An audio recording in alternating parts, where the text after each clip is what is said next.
Yang kaya makin kaya, yang miskin makin miskin.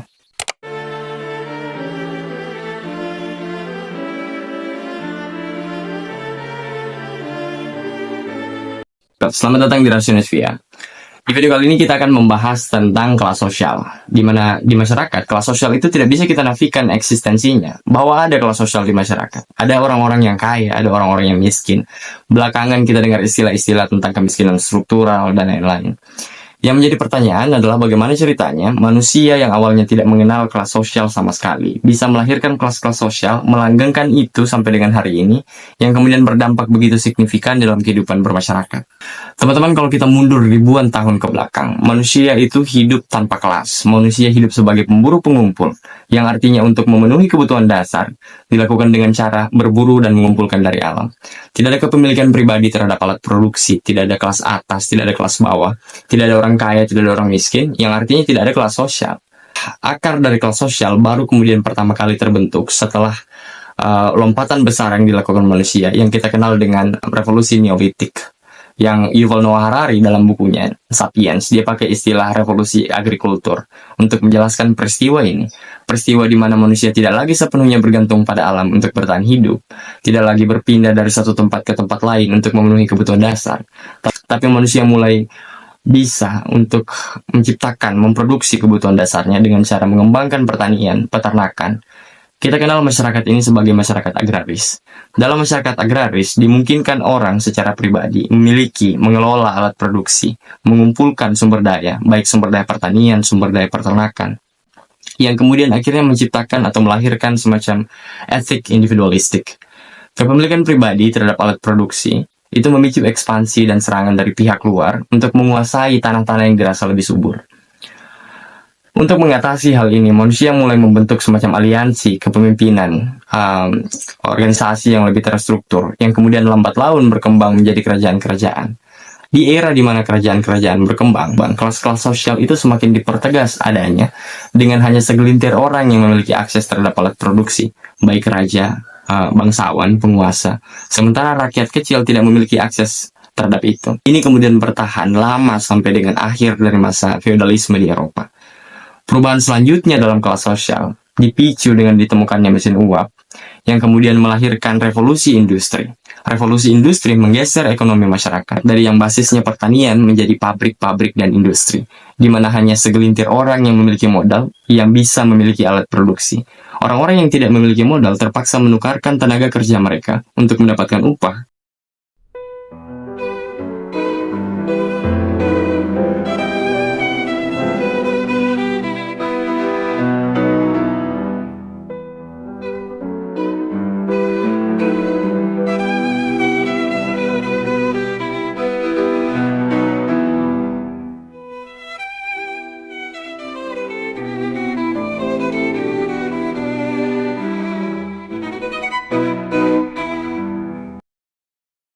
Itu tadi secara historis bagaimana kemudian kelas sosial bisa terbentuk di masyarakat. Dari awalnya manusia hidup tanpa kelas bisa melahirkan kelas sosial. Jadi teman-teman, kalau kita bicara tentang kelas sosial, bicara tentang kemiskinan, penyebabnya itu adalah struktur sosial. Itu tadi, struktur sosial, ada perbedaan antara orang kaya dan orang miskin, di mana tidak adanya akses yang sama terhadap alat produksi. Nah, struktur sosial ini pada akhirnya melahirkan kultur sosial. Ada penelitian yang dilakukan oleh Semeru Institute untuk meneliti kemiskinan di Indonesia. Hasilnya, mereka dapatkan bahwa 40% orang yang lahir dalam keluarga miskin akan tetap miskin ketika dewasa. Teman-teman, lingkungan itu menyumbang 70%, yang membentuk siapa kita, bagaimana cara kita melihat hidup. Selebihnya itu faktor genetik. Ada perbedaan mendasar yang membedakan kepribadian antara orang kaya dan orang miskin. Orang kaya cenderung hidup dalam kondisi di mana mereka tidak perlu khawatir sama hal-hal yang kaitannya sama kebutuhan dasar. Kebutuhan atas makan, kebutuhan atas tempat tinggal. Tidak perlu khawatir tentang itu. Mereka hidup dalam kondisi di mana mereka diberikan kebebasan dalam semua hal. Kebebasan untuk mengeksplorasi hal-hal baru dalam hidup. Kebebasan untuk merencanakan masa depan. Kondisi seperti ini itu sangat ideal untuk melahirkan mimpi-mimpi besar. Sebaliknya, anak-anak yang lahir dalam keluarga miskin itu hidup serba kekurangan, serba terbatas. Bahkan untuk bertahan hidup saja merupakan tantangan. Kalau orang lahir dalam kondisi di mana untuk bertahan hidup saja susah payah, maka tidak ada lagi ruang-ruang untuk bermimpi. Tidak ada lagi ruang-ruang untuk berangan-angan, bercita-cita. Semua dipenuhi sama kebutuhan dasar. Semua dipenuhi sama kekhawatiran-kekhawatiran tentang hari esok. Hari ini kita tidak bisa nafikan fakta bahwa ada perbedaan mendasar antara orang kaya dan orang miskin tadi, di mana orang kaya bisa dengan lebih mudah mempertahankan kekayaannya, sementara orang miskin itu cenderung terperangkap dalam siklus kemiskinan yang sama. Menurut Karl Marx dan teman-teman penganut paham Marxisme, bahwa akar dari masalah kesenjangan sosial, ketimpangan sosial yang ada adalah kepemilikan pribadi terhadap alat produksi yang hanya mampu dimiliki oleh orang-orang yang punya modal, kelas borjuis, yang kemudian di dalam melaksanakan mode produksinya, mereka mengeksploitasi tenaga kerja dari kelas pekerja, proletariat. Lalu ketika mereka mendapatkan surplus produksi itu hanya dinikmati oleh segelintir orang yang punya modal tadi. Padahal surplus itu didapatkan berdasarkan hasil kerja keras dari kelas pekerja tadi, proletariat. Di sini kritik Karl Marx dititik beratkan. Menurut Karl Marx dalam bukunya Das Kapital, pasar bebas yang kemudian melahirkan prinsip kapitalisme. Kapitalisme itu hanya menciptakan kesenjangan yang luar biasa di dalam masyarakat, menciptakan perbedaan kelas. Kalau masalahnya pada kepemilikan pribadi yang hanya mampu di-afford oleh pemilik modal, kemudian dalam menjalankan mode produksinya mereka akhirnya memeras tenaga dari kelas pekerja. Coba sekarang kita uji. Bagaimana jika kepemilikan alat produksi secara pribadi dihapuskan digantikan dengan kepemilikan kolektif?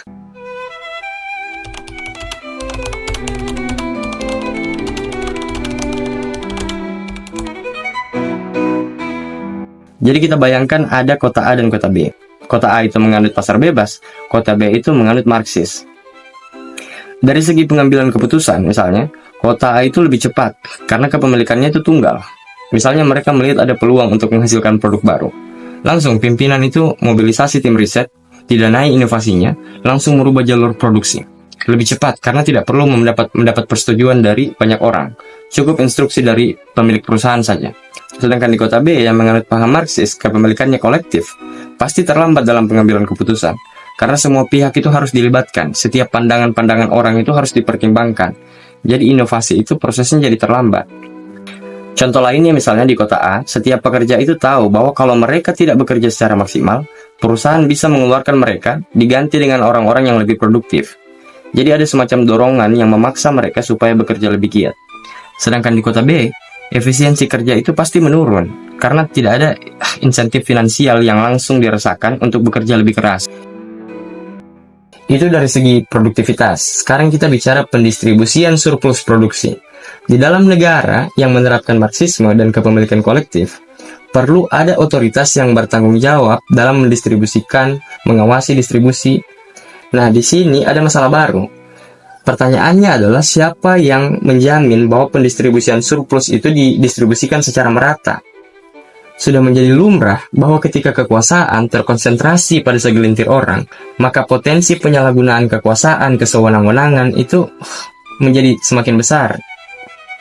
Kita bisa lihat fakta-fakta sejarah bagaimana kemudian ekonomi Marxis itu bisa berubah jadi otoritarianisme. Di Uni Soviet misalnya di bawah kepemimpinan Stalin. Di Tiongkok misalnya di masa kepemimpinan Mao Zedong. Awalnya ia memang bertujuan untuk menciptakan keadilan, kesejahteraan. Tapi pada akhirnya kekuasaan itu seringkali terkonsentrasi di tangan elit partai yang kemudian berujung ketidakadilan pendistribusian sumber daya. Oke teman-teman, kita sampai di penghujung video. Jadi tidak ada sistem ekonomi yang benar-benar sempurna, selalu punya plus dan minusnya masing-masing. Ketimpangan sosial, ketimpangan ekonomi, kesenjangan sosial itu tidak bisa sepenuhnya dihilangkan karena merupakan konsekuensi dasar dari sistem ekonomi pasar bebas yang di dalam menjalankan mode produksinya itu mengedepankan nilai-nilai kapitalisme. Kapitalisme itu spiritnya adalah kompetisi. Kebijakan-kebijakan pemerintah hari ini dalam upaya untuk tidak memperparah kesenjangan sosial yang ada melalui reforma agraria, melalui bansos, melalui subsidi, itu merupakan merupakan upaya yang sangat baik, tapi seringkali dalam pelaksanaannya, dalam hal-hal teknis di lapangannya, itu selalu terkendala. Kita lihat bagaimana inkonsistensi pemerintah dengan memberikan hak guna usaha selama 190 tahun, dengan nilai-nilai reforma agraria itu sangat-sangat inkonsistensi satu sama lain. Kemudian masih banyak orang-orang yang oknum-oknum yang tidak bertanggung jawab, yang mengkorupsi dana bansos, mengkorupsi dana pendidikan, dana BOS, dan lain-lain, yang sangat-sangat merugikan bagi kita. Maka dari itu penting bagi kita untuk turut andil dan aktif berpartisipasi dalam rangka mengawasi implementasi setiap kebijakan-kebijakan pemerintah. Jangan sampai kita menjadi apatis, karena seringkali dan berulang-ulang kali dikecewakan oleh pemerintah.